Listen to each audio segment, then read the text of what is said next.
Gadis di garis hidup dan mati? Seberapa kuat kelangsungan hidup itu? Karena dia ingin melarikan diri dari pengejaran, gadis menyeberang jembatan. Sebuah peluru mengenai punggung gadis itu. Gadis itu panik dan jatuh dari tebing. Air sungai naik tinggi. Lara ingin berpegangan pada puncak tebing. Tapi tangan Lara diikat. Bahkan gerakan sederhana pun tidak bisa melakukannya. Kecepatan air semakin cepat dan lebih cepat. Di depan gadis itu ada air terjun besar.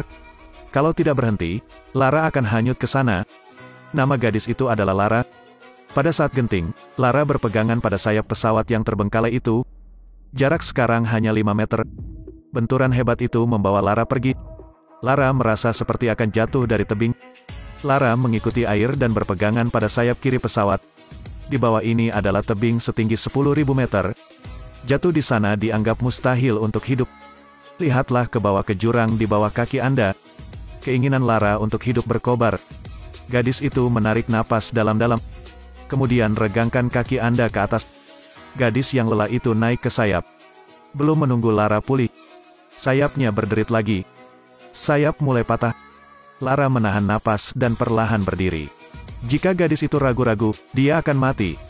Setelah Lara mengatasi sayap yang patah, sisanya jatuh bersama air. Lara menempel di tubuhnya, menyelamatkan nyawanya. Gadis itu dengan cepat naik ke dalam. Banyak berolahraga membuat Lara tidak lagi memiliki tenaga. Kemudian gadis itu melihat plat besi di samping. Lara segera memotong tali di tangannya. Saat itu, pesawat belum memiliki sayap penyangga. Hanya bersandar di pusaran air. Lara mempercepat kecepatan menggergaji tali. Untungnya, pada detik terakhir, gadis itu berpegangan pada belat. Pesawat jatuh dan menempel di tebing. Ini adalah situasi yang sangat berbahaya. Lara hanya perlu memutar tubuhnya sedikit, dan pesawat itu mogok. Tapi keinginan untuk bertahan hidup sangat kuat. Gadis itu harus menemukan cara untuk hidup. Di atas kepala ada payung. Lara mengertakkan gigi untuk menopang tubuhnya. Satu tangan terulur untuk mengambil payung. Sedikit lagi. Lara meraih parasut, dan pesawat itu jatuh. Gadis yang memegang payung jatuh dari tebing. Meski parasutnya robek, tetap saja mengurangi kecepatan jatuhnya. Lara terjatuh saat dahan pohon menusuk perutnya. Tapi hidup masih dipertahankan. 3 hari yang lalu, gadis itu menerima video. Ayahnya ingin menyelamatkan nyawa ibunya. Dia pergi untuk menemukan makam kuno Himiko, tapi tetap tidak bisa menemukan jejaknya. Dia bahkan hilang. Lara mencari dokumen di ruang penelitian, ingin mencari tahu kebenarannya. Gadis itu memutuskan untuk pergi ke jalan. Lara mengenal seorang kapten. Setelah mendengar kata-kata gadis itu, dia memutuskan untuk membantu. Keduanya berangkat bersama di jalan. Getaran hebat membangunkan Lara. Permukaan laut naik hingga 10 meter. Perahu didorong oleh ombak dan menendang karang. Kapten dengan segudang pengalaman. Dia segera meninggalkan perahu untuk menyelamatkan hidupnya. Perahu itu terkoyak. Lara terendam air. Saat Lara naik ke darat, bayangan gelap melintas. Sebuah lengan meraih gadis itu. Geng Trinity mengancam keduanya. Mereka menjadikan Lara sebagai budak.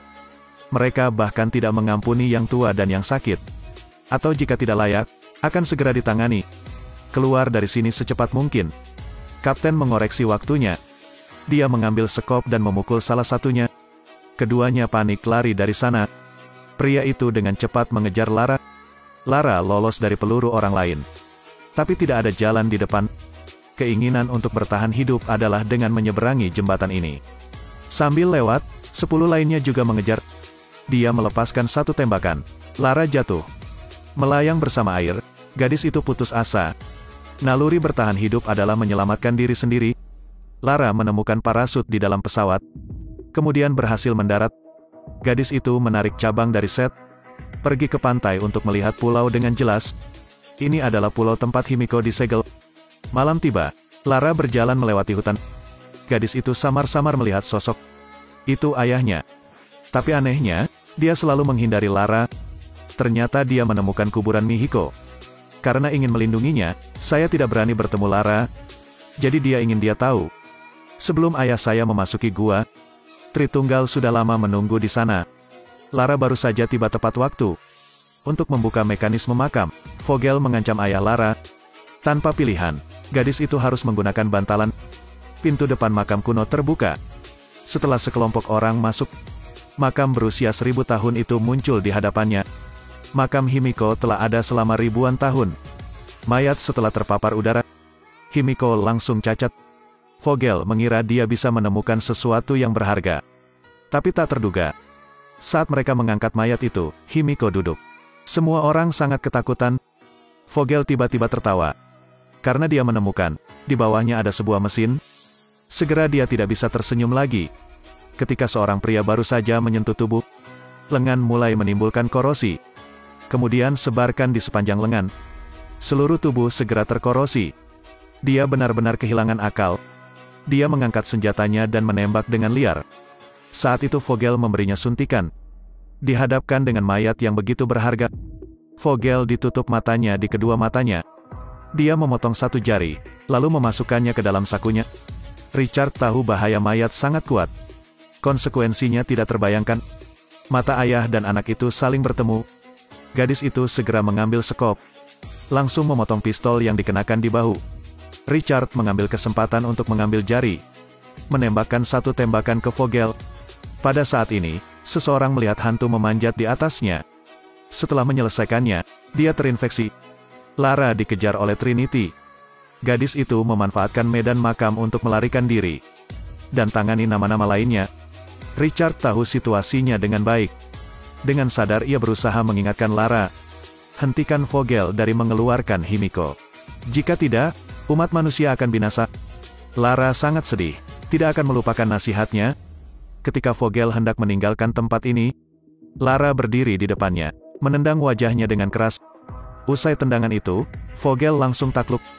Lara mengambil jarinya dari sakunya. Lara kemudian memasukkannya ke dalam mulutnya. Vogel langsung cacat. Tapi tanpa menunggunya, gadis itu menendangnya ke bawah tebing. Sekarang Richard dengan tenang mengeluarkan bomnya. Seketika itu juga terjadi kebakaran hebat. Makam berusia 1000 tahun itu meledak. Lara memegang peralatan mendaki. Bila tajam itu bergesekan dengan permukaan batu. Gadis itu ditangguhkan di udara. Tapi Lara tidak menyerah. Gadis itu menunjukkan kekuatan lengannya. Akhirnya bisa memanjat wall. Lara menempel pada sebuah mesin. Berhasil kabur dari sini.